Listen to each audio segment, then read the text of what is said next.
In today's complex world of legal requirements and police interactions, one question often arises in people's minds. Do you have to show ID to the police? This question isn't as straightforward as it may seem because the answer varies depending on which state you're in across the United States. In this video, we'll uncover the truth about presenting identification to law enforcement, state by state. Firstly, let's consider the concept of stop and identify laws. These laws grant law enforcement the authority to request identification under certain circumstances. As it stands, 24 states have enacted stop and identify statutes. In these states, if a police officer suspects you of criminal activity, they may ask for your ID. Refusing to comply could result in legal consequences, though the specifics can vary.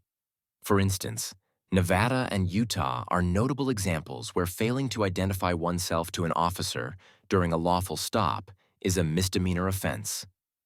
Contrast this with states that do not have specific stop and identify laws.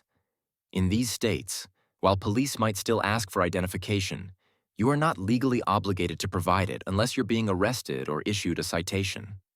States like Maryland and North Carolina fall under this category.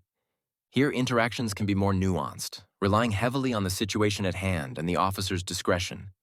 Then we have states with specific privileges enshrined within their laws.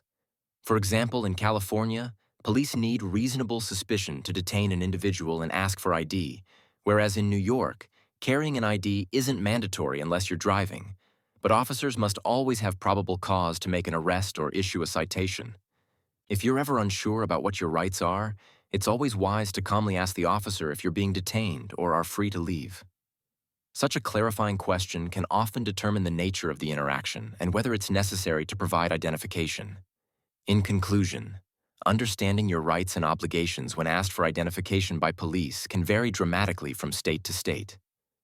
From the strict statutes of Nevada to the more relaxed standards of Maryland, each state has its own unique rules. Therefore, it's crucial to stay informed about the local laws where you live or travel. A measured and informed approach to these interactions can not only help protect your rights, but also contribute to smoother, less adversarial encounters with law enforcement. Stay safe, stay informed, and remember, knowledge is your strongest ally.